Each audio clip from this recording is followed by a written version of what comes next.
Hi, my name is Dr. Carol Koprowski, and I am on faculty at the Institute for Health Promotion and Disease Prevention Research at the University of Southern California. In this podcast, we will take a look at how multivariate analyses can be used to turn data into meaningful results. As a dietitian, you read and hear about many nutritional studies, which assist you in keeping up with best practices. These studies most often involve statistical analysis.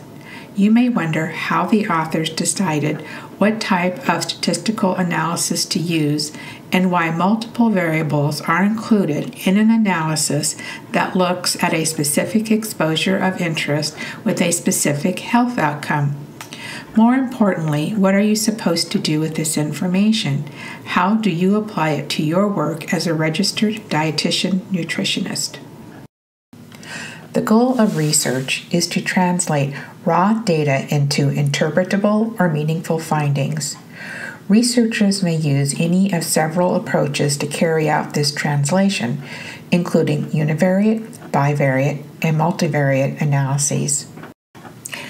Univariate statistics examine one dimension or aspect of the data, represented by a single variable at a time. Bivariate statistics look at simple associations or relations between two variables at a time. Multivariate statistics examine relations among multiple variables simultaneously. Let's begin with univariate statistics, which examine the data or information represented by one variable at a time. Statistics such as means, medians, and standard deviations are examples. Basic descriptive statistics that summarize single characteristics or attributes. Univariate statistics such as these are typically included in a table that summarizes characteristics of the study sample. Such a table gives an overview of the variables to be used in statistical analyses. For example, this table shows age and BMI in a small sample of 10 adults ages 25 to 35 years. The mean age is 29.9 years, and its standard deviation is 3.5 years. The mean BMI is 28.5 with a standard deviation of 4.1. These means and standard deviations provide a description of the data, but they do not tell us anything about the possible association between age and BMI.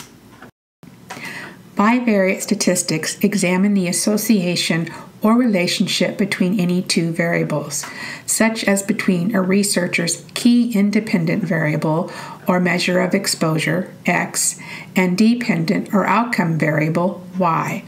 A bivariate statistic shows the relationship between these two variables, that is, whether the value of y tends to be higher or lower when the value of x is higher. This type of analysis is simple in nature and does not take into account other factors that may be important, such as socioeconomic status. Here we examine the same age and BMI data for the sample of 10 adults that we used before. But now we use these data for a bivariate analysis. The first variable, or x, is age in years and is the independent variable.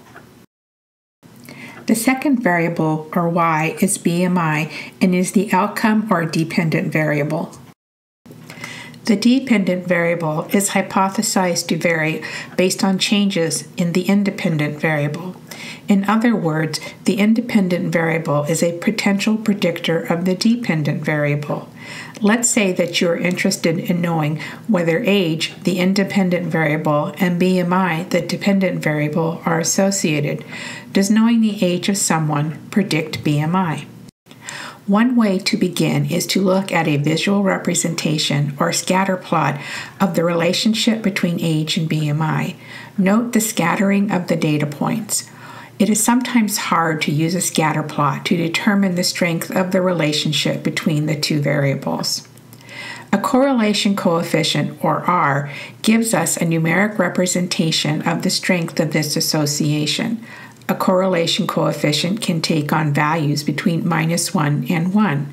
Values close to 0 indicate that the relationship is not strong, while values close to -1 or 1 indicate a stronger or negative positive relationship. In this example, the value of R is 0.16 and indicates a positive association between age and BMI, but it is not very strong. This finding is not very surprising given the scattering of the data points. While it is a useful bivariate statistic, a correlation coefficient does not tell us everything we might want to know about the relationship between age and BMI. If we want to use the variable age to predict the value of an individual's BMI, for example, we must use a different approach. The next approach is to use simple linear regression. Simple bivariate linear regression analysis is a useful method to assess the relationship between X and Y. It is a process to estimate relations among variables where there is one independent variable and one dependent variable, and it can be used to predict the value of the outcome for any given value of the independent variable. The equation shows the different components of a linear regression model. Y is the dependent or outcome variable. A is the intercept, or the value of y when x is 0. B is the slope coefficient. It represents the relation between x and y. How much does y change when x changes? X is the independent or exposure variable. E is the random error that results from any unmeasured factors that affect the value of the outcome for individuals in the sample.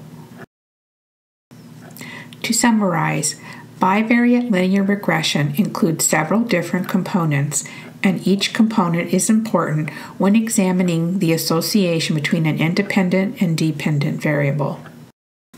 Let's take a closer look at each component of linear regression. A represents the intercept, or where the regression line crosses the y-axis. It represents the predicted value of the outcome y when x equals 0. Now let's look at the graph showing data on adults' BMI and age again. With the regression line produced by bivariate regression, the relationship between BMI and age is easier to see. The slope coefficient shows the change in the dependent variable, BMI, for every 1 unit change in the independent variable, age. In this example, every 1 year increase in age is associated with an increase of 0.95 in BMI. In other words, the positive slope coefficient means that x and y are positively related.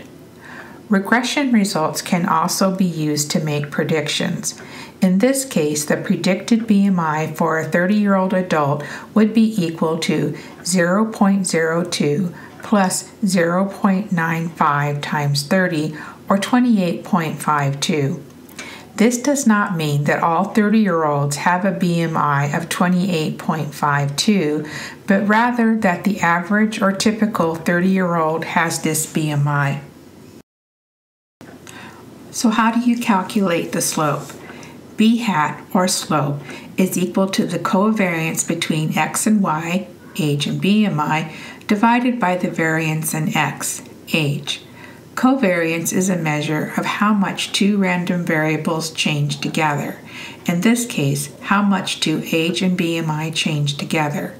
A book on statistics can provide you with the exact formula for calculating covariance and variance.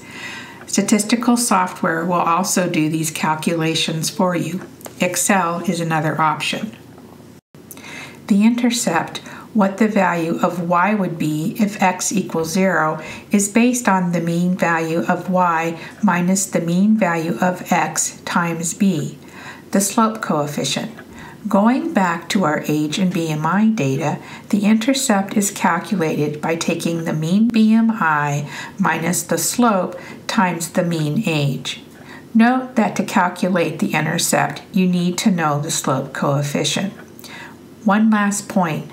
In conducting a regression analysis, we cannot determine the slope and intercept with certainty. Instead, we estimate these coefficients and account for the uncertainty of our estimates with standard errors for each estimated coefficient. The larger the estimated error, the less certain that the estimated values of the slope and intercept are close to their true values.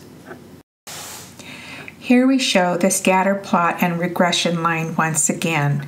Note the variation of the data points around the regression line. The relatively large distances between most of these points and the regression line is consistent with the fact that the correlation coefficient is not very large. Additional information can help us better understand the association with BMI and age. The R-squared value, sometimes called the coefficient of determination, gives us more information. It tells us how much the variance in BMI can be accounted for by age and can take on values between 0 and 1. R-squared is calculated by squaring the value of R, the correlation coefficient. The correlation coefficient is 0.16. Here we have an R-squared of 0.0256, indicating that 2.56% of the variance in BMI can be accounted for by age. It also tells us that 97.44% of the variance is not explained by age. Simple bivariate linear regression is just that, simple. It looks at the association between an exposure and an outcome.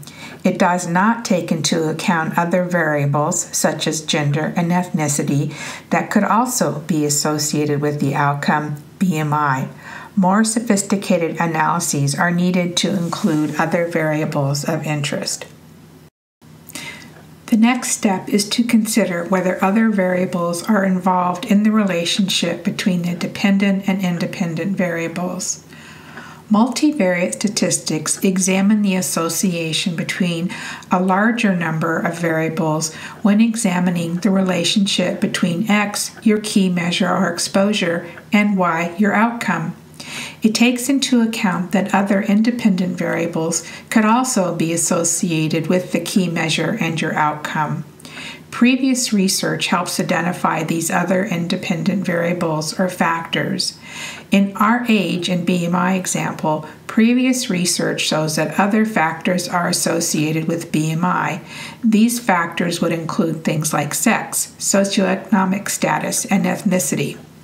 Including these variables in the analysis is important to make sure that the variable or exposure is associated with the outcome even after accounting for these other factors. Another way to think about it is that it's not enough to know, for example, whether age is predictive of BMI. You also need to make sure that this relationship cannot be explained by other factors. Sometimes when examining the association between an exposure and an outcome, a third variable, known as a confounder, can be involved. A confounder is a variable associated with the outcome and the exposure. A statistically significant association between the exposure and the outcome can disappear once a confounder is accounted for or included in the model. To determine whether a variable is a confounder, a researcher can compare the estimated relationship between the exposure and the outcome in a model that excludes the third variable to the same relationship in a model that includes the third variable. If the estimated relationship between the exposure and outcome changes by a meaningful amount with the third variable being included, that variable is a confounder. Here is an example of confounding. Several years ago, a study reported a link between coffee consumption and pancreatic cancer. However, further investigation came up with a different conclusion. It turns out that people who smoke also tend to drink coffee, and smoking is positively associated with the incidence of cancer. When smoking was included in the model, the association between coffee consumption and pancreatic cancer disappeared. In this situation, smoking was a confounder. It is associated with both coffee drinking and with pancreatic cancer. Findings such as this highlight the importance of including confounders in statistical models. In other words, these findings show the importance of using multivariate analyses to examine these types of relationships. Multivariate regression analysis allows us to measure the relationship of multiple independent variables with a given dependent variable, such as the relationship between one key independent variable and the dependent variable while controlling for the effects of other independent variables. Linear multivariate regression includes an intercept coefficient and the slope coefficients for each independent variable included in the model. In the multivariate model, the interpretation of the slope coefficient, B1 in this model, is slightly different than the bivariate case. The estimate of the coefficient B1 tells us how much we would expect the dependent variable, y, to change in response to a 1-unit increase in x1, holding constant the influence of x2 and x3. We can calculate a predicted value of the dependent variable for a given case, such as a given adult, by multiplying the values of the independent variables for that adult by the estimated coefficients for each variable, and then summing the results, including the estimated intercept. Similarly, we can estimate the predicted value of the dependent variable for the average case, such as the average adult, by multiplying the average values for each independent variable by the associated coefficient and summing their results. Let's look at an example of multivariate analysis using the Harris-Benedict equation, something we often use as dietitians. To review this equation, REE refers to resting energy expenditure, WGT refers to weight in kilograms, HGT to height in centimeters, and age to age in years. This equation shows the relationship between a person's height, weight, and age and their expected REE among a sample of adult men. It allows us to estimate REE based on these factors. Let's get a bit more specific about this equation. Estimating this multivariate regression using a sample of adult males gives us estimates of the intercept and each coefficient. The intercept, A, equals 655. Resting energy expenditure is expected to be 655 for an adult male whose weight, height, and age are all 0, which of course is biologically impossible. For the weight variable, the slope B1 equals 9.6. For every 1 kilogram increase in weight, we expect that an adult male's resting energy expenditure should increase by 9.6 while holding height and age constant.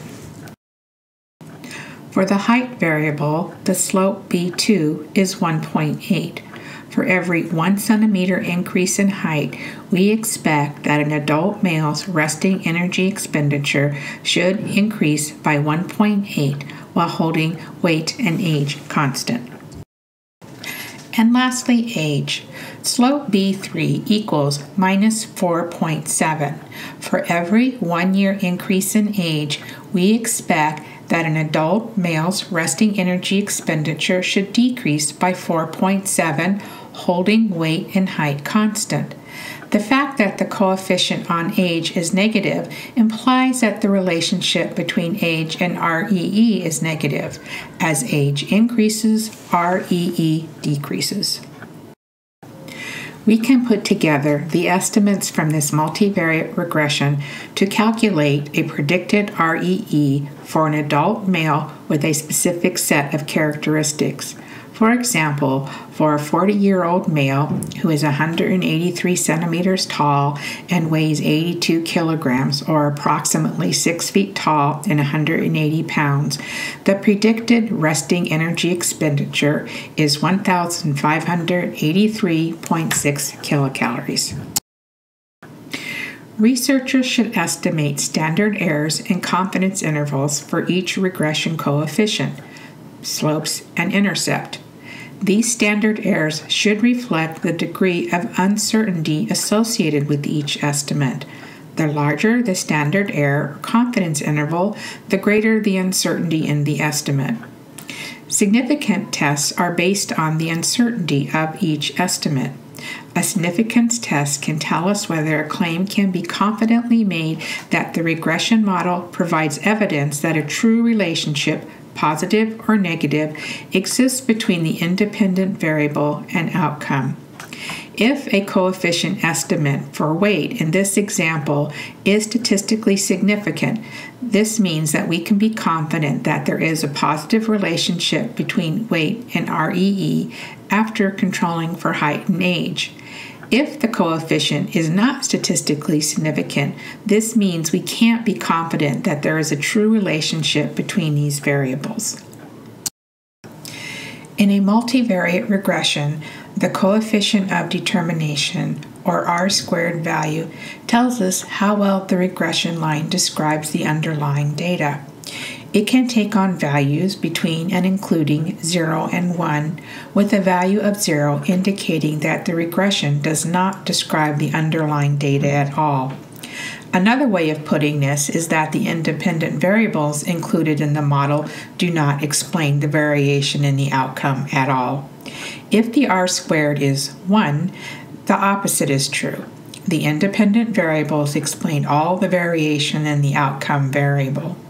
More commonly, the R-squared value falls somewhere between 0 and 1. In that case, the value tells us the proportion of the variation in the outcome variable explained by the independent variables in the model. An interaction allows the estimated relationship slope between an independent variable x and the dependent variable y to differ based on the value of a third variable a. As shown in the diagram, the association between y and x differs depending on the value of a. A researcher would include an interaction in a multivariate regression model if he or she believes that the effect of one variable on the outcome differs dependent on the value of a second variable. In this case, the researcher would multiply these two variables together to create a third interaction variable and include that in the regression as a separate variable.